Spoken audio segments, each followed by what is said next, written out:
In a dramatic move, the United States has paused its military aid to Ukraine just days after President Donald Trump and his Ukrainian counterpart Volodymyr Zelensky clashed in the Oval Office. A White House official confirmed the decision on Monday, stating that the US is reviewing its aid to ensure it's contributing to a lasting solution to the ongoing conflict with Russia. This pause, though not a permanent cut, will remain in place until Trump feels Ukraine has demonstrated a serious commitment to peace negotiations with Russia. According to sources from Bloomberg and Fox News, this review will affect all US military equipment not already in Ukraine, including weapons in transit on aircraft and ships or waiting in Poland. A Trump administration official emphasized that this isn't a termination of aid, just a pause for now. The official told Fox News, and I quote, "This is not permanent termination of aid, it's a pause." US Defense Secretary Pete Hegseth has been tasked with executing this temporary halt, which is set to last until Trump is satisfied with Ukraine's willingness to engage in peace talks.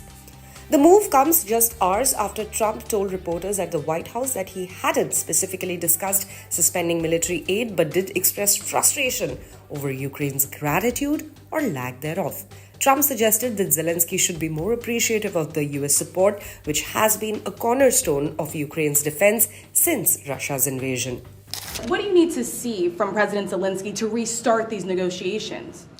Well, I just think he should be more appreciative because this country has stuck with them through thick and thin. We've given them much more than Europe, and Europe should have given more than us because, as you know, that's right there. That's the border.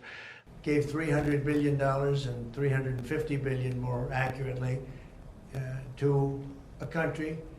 Is the Ukraine minerals deal now dead, or can it be revived? What's your... Well, I'll let you know. We're making a speech. You probably heard about it tomorrow night, so I'll let you know tomorrow night. But no, I don't think so. It was 1 hour away from where China makes their nuclear weapons. We would have kept Bagram with one of the biggest air bases in the world. President Zelensky supposedly made a statement today in AP. I'm not a big fan of AP, so maybe it was an incorrect statement, but he said he thinks the war's going to go on for a long time. And he better not be right about that. That's all I'm saying. I gave him sanctions and javelins. That's what I gave him. This frustration stems from comments made by Zelensky, who recently stated that the end of the war was still very, very far away. Trump didn't hold back, slamming the statement as the worst Zelensky could have made. On Truth Social, Trump fired back, warning that America wouldn't tolerate such remarks for much longer. But despite his irritation, Trump hasn't ruled out the possibility of a future deal with Ukraine.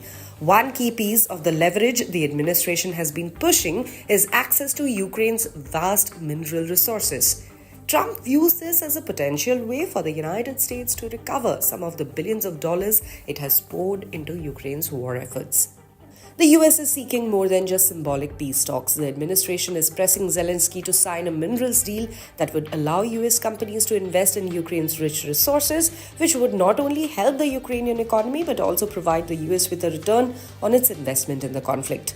While European leaders have floated the idea of a truce in the war, Trump's latest move shows that US is tightening its leverage over Ukraine, waiting for concrete steps towards peace before continuing its military aid.